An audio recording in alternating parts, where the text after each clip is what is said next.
Hello again and happy and blessed Easter week from Metro Manila, the Philippines, Southeastern Asia.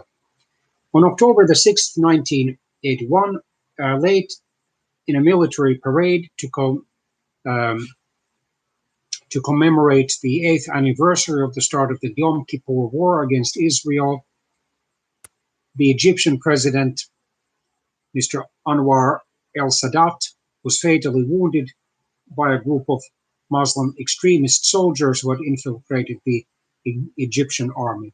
The fact that for 45 seconds, despite the fact that the assassins were already running towards the open stand, open platform where the president and tens of other dignitaries were sitting, for 45 seconds, the loyal Egyptian soldiers and police officers and security guards took no action, has raised concerns. And the very fact that these extremists were able to infiltrate the military parade in the first place, that there could have been a conspiracy inside the Egyptian army and police force and security service. Be that as it may, Sadat was who unwisely and tragically, fatally misinterpreted those actions as being a part of the demonstration and rose to take a salute from the assassins. He was hit almost immediately and collapsed in a pool of blood. Several other people were also killed on the stand. However, for example, Vice President Hosni Mubarak would quickly thereafter succeed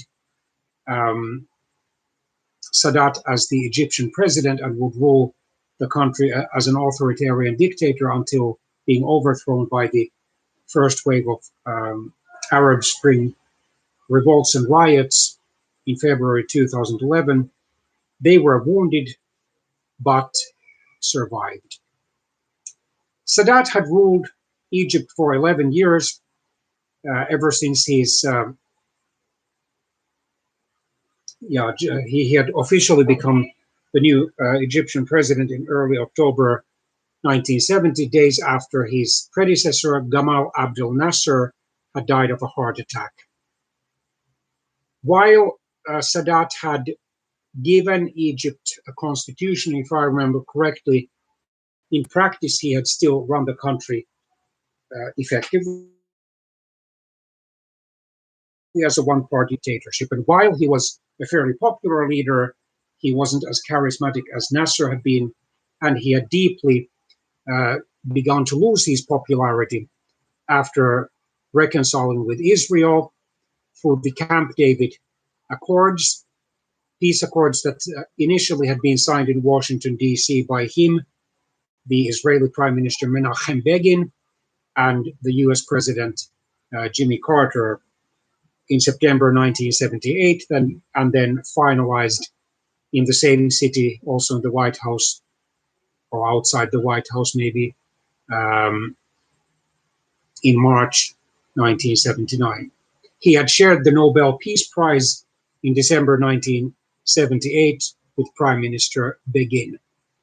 The Arab League had effectively thrown Egypt out of its membership and had only reinstated it in 1989. And according to a British Jewish historian, Sir Martin Gilbert, for a number of years, the peace between Egypt and Israel remained a cold peace. So the relations were polite, but not close, and definitely not cordial.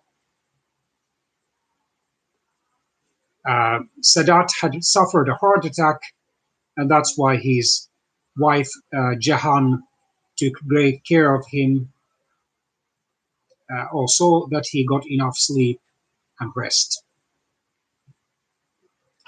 So what happened? Let's look at the Wikipedia article in English about the assassination. So the occasion was Operation Badr, during which the Egyptian army 8 years earlier, in October 1973, had crossed the Suez Canal and taken back a small part of the Sinai Peninsula from Israel at the beginning of the Yom Kippur War. However, we should remember that Israel actually won a defensive victory over Egypt and Syria, which attacked it simultaneously.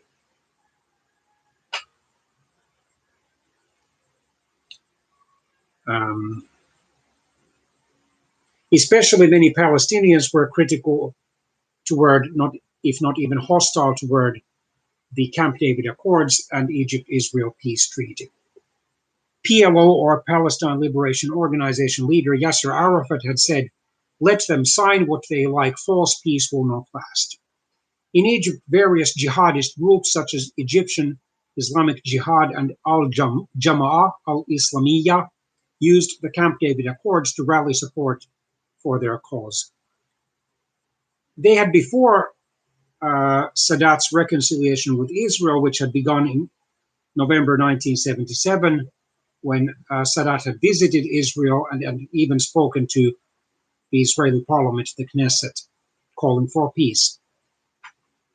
So before those actions by Sadat, they had been sympathetic to his attempt to integrate them into the Egyptian society, but after that, Egyptian Islamists felt betrayed, and they publicly demanded that Sadat be overthrown and that Egypt become an Islamic theocracy run strictly according to a conservative interpretation of the Quran, the Muslim holy book. A fatwa, or a formal death sentence approving the assassination, had been obtained from Omar Abdel Rahman, a cleric later convicted in the US for his role in the 1993 World Trade Center bombing. During his last months, Sadat ruled arbitrarily and somewhat carelessly, dismissing allegations that the rioting was incited by domestic issues, believing that the Soviet Union was recruiting its regional allies in Libya and Syria to incite an uprising that would eventually force him out of power. There was a military coup attempt in June 1981. It failed, and after that, President Sadat cracked down, ordering the arrest of numerous opposition figures.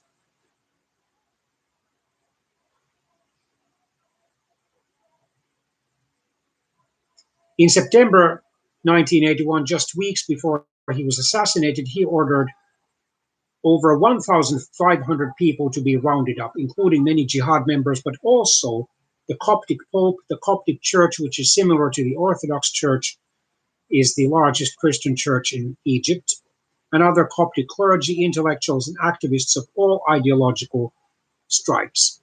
All non-government press was banned. The roundup, however, missed a jihad cell or small group in the military led by Lieutenant Khalid Islambuli, who would succeed in assassinating President Sadat that November.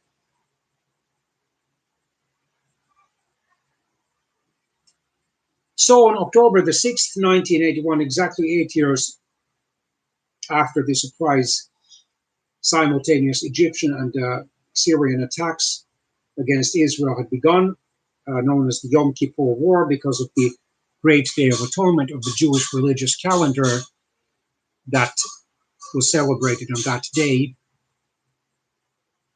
Sadat was protected by 4 layers of security and 8 bodyguards. However, if he had insisted on there being bulletproof glasses and a roof cover on top of the review stand, then there would have been no problems.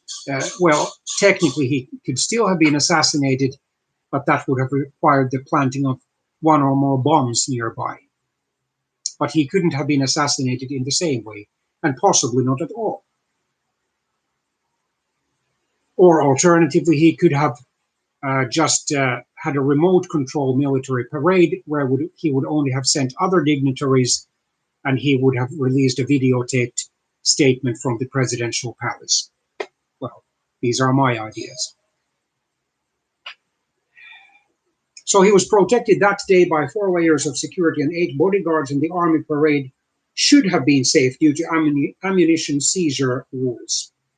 As Egyptian Air Force Mirage jets flew overhead, distracting the crowd, Egyptian army soldiers and troop trucks towing artillery paraded by. So if the jets had not been flying overhead, perhaps the assassination could have been aborted. One truck contained the assassination squad led by Lieutenant Khalid Islambuli. As it passed the tribune, or the elevated platform, Islambuli forced the driver at gunpoint to stop. From there, the assassins began to run with 3 hand grenades concealed under Lieutenant Islambuli's helmet. And tragically and fatally, Sadat thought that they were actually going to salute him, and then he rose, and this, of course, made him a very easy target because he didn't duck for cover on time. As Sadat's nephew, Talaat el-Sadat, later said, the president thought the killers were part of the show when they approached the stands firing, so he stood saluting them. And after that, Islambuli threw all his grenades at Sadat, only one of which exploded but fell short, and additional assassins rose from the truck, firing at random AK-47 assault rifles and Port Said submachine guns into the stands until they had exhausted their ammunition and then attempted to flee. Sadat was hit and fell to the ground. People then threw chairs around him to shield him from the hail of bullets, but that was too late. The attack lasted about 2 minutes. Sadat and 10 others were killed outright or suffered fatal wounds, including Major General Hassan Alam, Khalfan Nasser Mohammed, a general from the Omani delegation. Oman is one of the Persian Gulf states. Engineer Samir Helmi Ibrahim, Al-Anba Samuel, Mohammed Yusuf Rashwan, the presidential photographer, Saeed Abdel Rauf Bakr, Chinese engineer Zhang Bayu, or Baoyu, as well as the Cuban ambassador to Egypt and a Coptic Orthodox bishop, Anba Samuel of Social and Ecumenical Services. 28 were wounded, including the Egyptian Vice President Hosni Mubarak, Irish Defense Minister James Tully, and 4 US military liaison officers. Security forces reacted within 45 seconds, too late to save Sadat from these fatal injuries. The Swedish ambassador, Mr. Olof Ternström, managed to escape unhurt. One of the attackers was killed and the 3 others injured and arrested. Although Sadat was airlifted to a military hospital and 11 doctors operated on him, he died almost 2 hours later, or almost 2 hours after he was taken to the hospital. His death was attributed to violent nervous shock and internal bleeding in the chest cavity, where the left lung and major blood vessels below it were torn. In conjunction with the assassination, an insurrection was organized in Asut in Upper Egypt. Rebels took control of the city for a few days, and 68 policemen and soldiers were killed in the fighting. Government control was not restored until paratroopers from Cairo arrived. Most of the militants convicted of fighting received light sentences and served only 3 years in prison. However, Islambuli and the other assassins were tried, found guilty, and sentenced to death. They were executed in April 1982 by a 2-army men firing squad, or 2 army men by firing squad, and then 3 civilians by hanging. I wish you a blessed and safe Easter.